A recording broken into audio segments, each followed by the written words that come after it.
उथल पुथल मच जाना हजरत मोहम्मद साहब के जमाने का अरब देश का हिस्सा है। एक समय किसी कारणवश मुसलमानों के पवित्र धर्मस्थल काबे का कुछ हिस्सा गिर गया। उसकी मरम्मत करना आवश्यक समझ लोग निर्माण के प्रयास में लगे। उस समय अरब में छोटे छोटे कबीले हुआ करते थे। हर कबीले वाले अपने को दूसरे से श्रेष्ठ समझते थे। सभी कबीले वाले काबे के टूटे हुए हिस्से की मरम्मत करने के लिए बढ़कर आगे आए और सबने मिलकर उस काम को किया। मरम्मत का काम तो मिलजुल कर पूरा हो गया, किंतु अब एक नई समस्या पैदा हुई। वो ये कि काबे के पवित्र पत्थर संगे अस्वद को ठीक स्थान पर कौन लगाए। उसे लगाना श्रेष्ठता समझी गई, इसलिए इस बात को लेकर सभी कबीले वालों में आपस में हुड़ लग गई। ये एक पवित्र कार्य था जिसे प्रत्येक कबीले वाला स्वयं ही करना चाहता था। इसका श्रेय स्वयं लेना चाहता था। पत्थर एक था, कबीले अनेक। अब प्रश्न ये था कि उस पवित्र पत्थर लगाने का अधिकार किस कबीले को मिले। कबीले वाले एक राय पर न पहुंच पा रहे थे।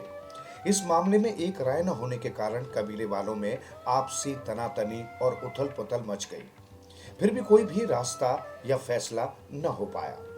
कई दिनों तक विवाद चलता रहा। जब कोई हल न निकला, तब एक वृद्ध व्यक्ति ने सलाह दी, हे अरब वासियों, तुम कब तक इस प्रकार विवाद करते रहोगे? कोई भी किसी की सुनने को तैयार नहीं है।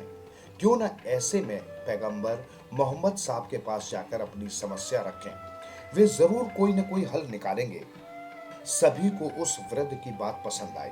सभी लोगों ने मिलकर विचार किया कि मोहम्मद साहब को ही पंच बनाया जाए। वे जो भी फैसला करेंगे वो सभी को मंजूर होगा। ऐसा विचार करके सभी लोग मोहम्मद साहब के पास पहुंचे और अपनी समस्या बताई।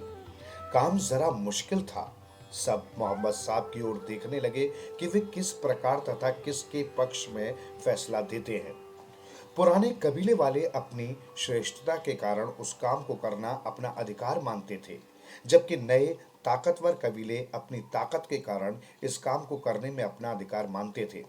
काम मुश्किल तो जरूर था, किंतु महान व्यक्तियों के लिए कोई भी काम मुश्किल नहीं होता।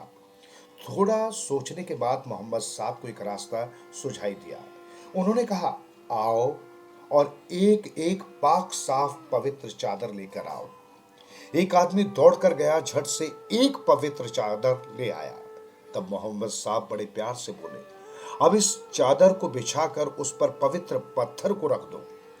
किसी को कुछ समझ में न आया कि पैगंबर क्या करना चाहते हैं, किंतु उन्हें पंच माना गया था, इसलिए बिना किसी विरोध के कुछ लोगों ने पाक पत्थर को चादर पर रख दिया। तब मोहम्मद साहब ने सभी कबीले के प्रतिनिधियों को बुलाया और कहा, अब आप सब इस चादर को पकड़कर उठाओ और पाक पत्थर को उसकी जगह पर रख दो। कबीले के प्रतिनिधियों ने आगे आकर चादर को पकड़ा। अन्य लोगों ने भी हाथ लगाया। सबने मिलकर पत्थर को उसके स्थान पर लगा दिया। इस प्रकार विवाद समाप्त हो गया था। सभी लोग संतुष्ट हो अपने अपने घर लौट गए तथा हजरत मोहम्मद साहब के पंच फैसले की मुक्त कंठा से सराहना करने लगे। सीख, संसार में कोई भी समस्या इतनी बड़ी नहीं होती जिसे मिल बैठकर सूझबूझ के साथ प्यार मोहब्बत से न सुलझाया जा सके। मोहम्मद साहब ज्ञानी और न्यायी इंसान थे।